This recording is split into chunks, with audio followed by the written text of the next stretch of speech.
गरीबदास जी कहते हैं हम देखा सो साच है और सकल परपंच। हम आंखों देखी कहते हैं कहीं सुनी नहीं। हमने जो बोला है वो ज्ञान वो अनुभव अपना आंखों देखा बताया है, किसी के कहे सुने से नहीं। और जो गरीबदास जी ने आंखों देखा था वही हमारे सदग्रंथ हमारे पवित्र वेद प्रमाण कर रहे हैं कि वो वही परमात्मा है और वो ऐसे अपनी प्यारी आत्माओं को आकर मिलता है, उनको तत्व ज्ञान से परिचित कराता है। इसका एक प्रमाण वेदों में दिखाते हैं। देखिएगा ऋग्वेद मंडल नंबर 9-10 महर्षि दान सरस्वती।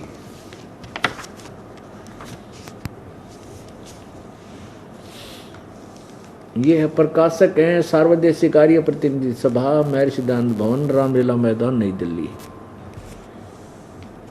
ऋग्वेद भाषा भाष्य महर्षि दान सरस्वती कृत। ये कहाँ से छपा है? मुद्रक है prince of test printers 1510 Pataudi house Daryaganj Nai Delhi. अब इसमें ये दिखाना चाहेगा ये दास के परमात्मा अपने भक्तों को आकर मिलता है, अपने भक्तों अपनी श्रेष्ठ आत्माओं को आकर मिलता है। ये देखिए अध्याय मंडल नंबर 9 का सूक्त नंबर 86 मंत्र नंबर 26-27 में। ये देखिए पवित्र वेद, ये है ऋग्वेद मंडल नंबर 9 सूक्त नंबर 86 और मंत्र नंबर 26। इसमें क्या लिखा है? यज्ञ करने वाले यजमान के लिए परमात्मा सब रास्तों को सुगम करता हुआ, यानी उसके सब रास्ते खोल देता हुआ, उनके विघ्नों को यानी उनके संकटों को मर्दन करता हुआ, यानी नाश कर देता संकटों का करता है, और उनको पवित्र करता हुआ और अपने रूप को सरल करता हुआ, यानी परमात्मा का वास्तविक रूप तो बहुत तेजों में है, एक हल्का तेज पुंज का रूप बनाकर आता है। वह कांति में परमात्मा कबीर, इन्होंने कबीर को सर्वज्ञ लिख दिया। यहाँ देखो शब्द यू कबीर अचो, ये कबीर, हम इसको कबीर बोल देते हैं कबीर। इन्होंने कवि शब्द लिख दिया, कवि का अर्थ सर्वज्ञ कर दिया। यहाँ कबीर देव लिखना चाहिए था, फिर भी हम इन्हीं के शब्दों, हमने जो अपना कंसेप्ट क्लियर करना वो देखना है।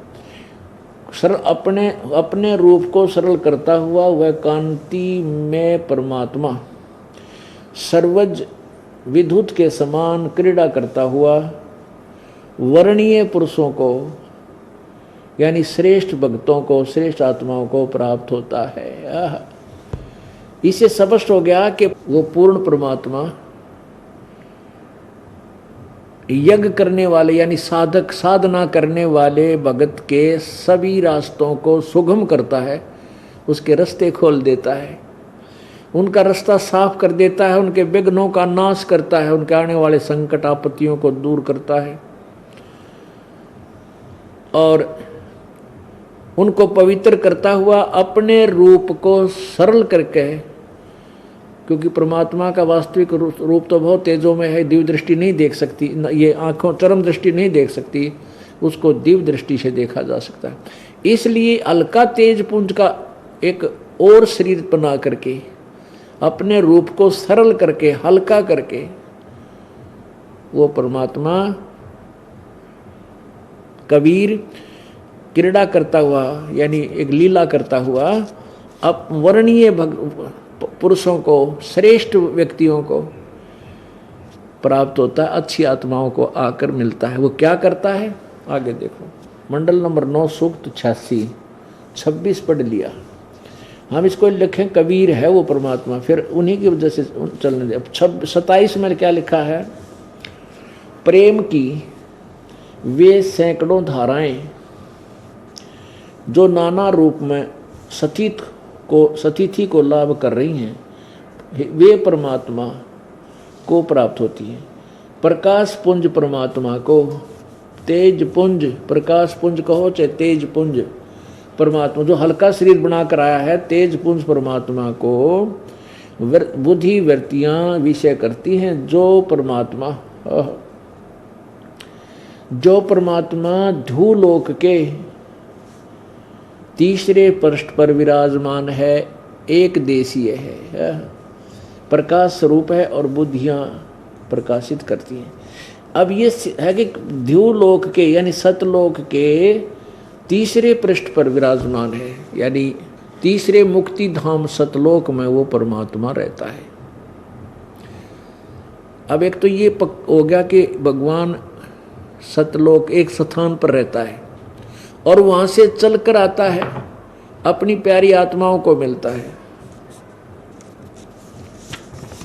अब दूसरा और देखें, अब ऋग्वेद मंडल नंबर 9 सूक्त नंबर 82, ऋग्वेद मंडल नंबर 9 सूक्त नंबर 82 और इसका प्रथम मंत्र में स्पष्ट किया है, परमात्मा साकार है, मनुष्य की तरह है।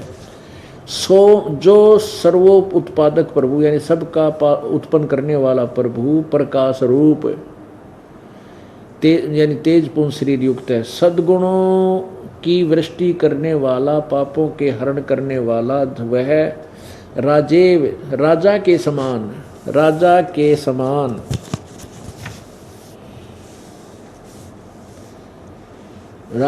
समान दर्शनीय है, राजा की तरह देखने योग्य साकार है। और वह पृथ्वी आदि लोक लोकांतरों के चारों ओर शब्दमान हो रहा है। वह वर्णीय पुरुषों को, श्रेष्ठ भक्तों को, अच्छी आत्माओं को, जो दृढ़ भक्त हैं उसको पवित्र करता हुआ प्राप्त होता है। उनको आकर मिलता है वो परमात्मा, और दृढ़ भक्तों को, अच्छी आत्माओं को मिलता है, आवाज करता हुआ, चलता गरजता हुआ आता है। जिस प्रकार विद्युत स्नेह वाले स्थानों को आधार बनाकर प्राप्त होता है, उसी प्रकार उक्त गुणों वाले परमात्मा ने इस ब्रह्मांड को उत्पन्न किया। आगे देखो तीसरे में सूक्त नंबर 9 मंडल नंबर 9 सूक्त 82 मंत्र नंबर 3, पवित्र यज्ञों में रक्षा से आप प्राप्त होते हैं और पृथ्वी आदि लोक लोकांतरों में गति करते हुए सर्वव्यापक आप स्वयं गतिशील होकर यानी चलकर विराजमान होते हैं। वहाँ आते हो जहाँ भगवान की भक्ति होती है। आप कैसे हैं? सबके तर्पक हैं, सबके रक्षक हैं और बड़े बड़े गतिशील पदार्थों के नियंता हैं और पृथ्वी आदि लोक लोकांतरों के केंद्र होकर सब में रक्षा को उत्पन्न करते हो।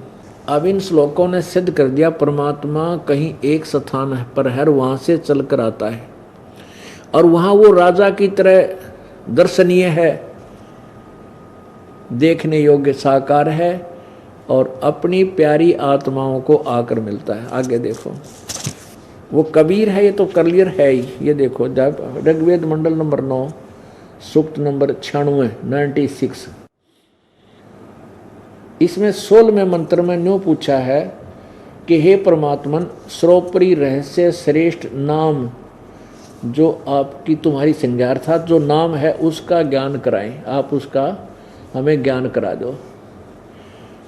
इसमें वो ज्ञान कराया है कि वो परमात्मा स्वयं आता है और अपने पवित्र ज्ञान को कबीर गिरभी माने कबीर वाणी के द्वारा बोलता है। वो कबीर संत सोम, वो कबीर परमात्मा शिशु जगानम शिशु रूप में प्रकट होता है, वो परमात्मा ही होता है। अब देखो 18वें श्लोक में, अभी 17वां आपने देखा, 18वां देखो मंडल नंबर 9 सूक्त नंबर 96 का श्लोक नंबर 18। सोम स्वरूप परमात्मा पालन की इच्छा करता हुआ जो महान परमात्मा देवयान और पितृयान इन दोनों से पृथक तीसरा जो मुक्ति धाम है उसमें विराजमान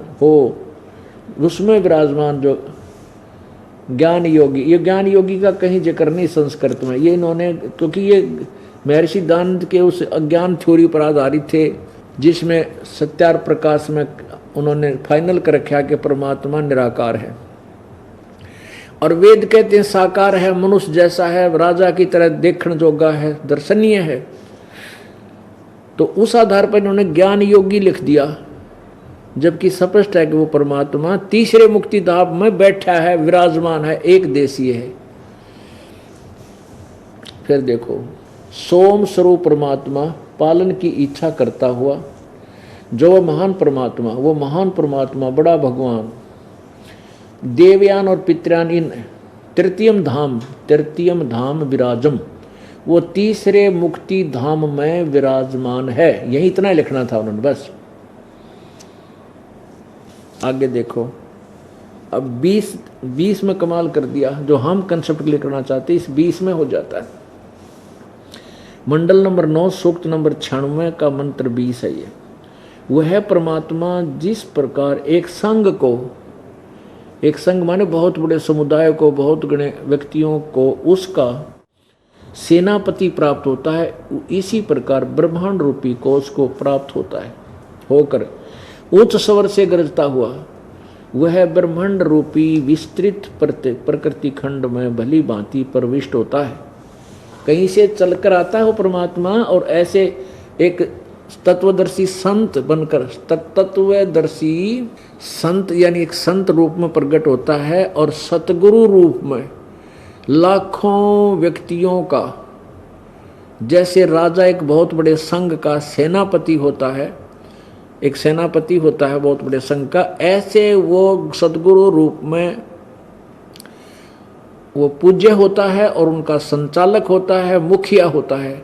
वो ऐसे आता परमात्मा, और वहां से गरजता हुआ अपनी वाणी को, चारों युग में संत पुकारे, कूक कहा हम हेल रे, हीरे माणक मोती बरसें ये जग चुगता ढेल रे।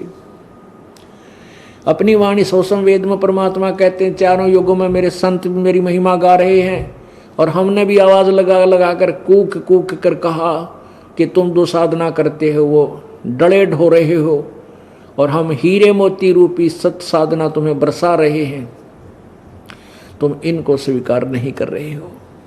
चारों युग में संत पुकारे, कूक कहा हम हेल रे, हीरे माणक मोती बरसें ये जग चुगता ढेल रे। वही यहाँ पर प्रमाण है कि वो परमात्मा जब आता है, जैसे एक बहुत बड़े संघ का सेनापति मुखिया होता है, ऐसे वो बहुत बड़े अपने शिष्यों का मुखिया होता है, गुरु रूप में होता है। और देखो आगे इस 20 में चल रहे हैं, वह परमात्मा जिस प्रकार एक संघ को उसका सेनापति प्राप्त होता है, यानी उनका मुखिया होता है, उसी प्रकार ब्रह्मांड रूपी कोश को प्राप्त होता है, होकर उच्च स्वर से गरजता हुआ उस ब्रह्मांड रूपी विस्तृत प्रकृति खंड में भली भांति प्रवेश होता है। यानी ऊपर से आता है सतलोक से, और पृथ्वी आदि इन ब्रह्मांडों में प्रवेश कर जाता है। और जैसे कि मरियम माने मनुष्य, जैसे मनुष्य सुभर शरीर धारण करता हुआ, जैसे मनुष्य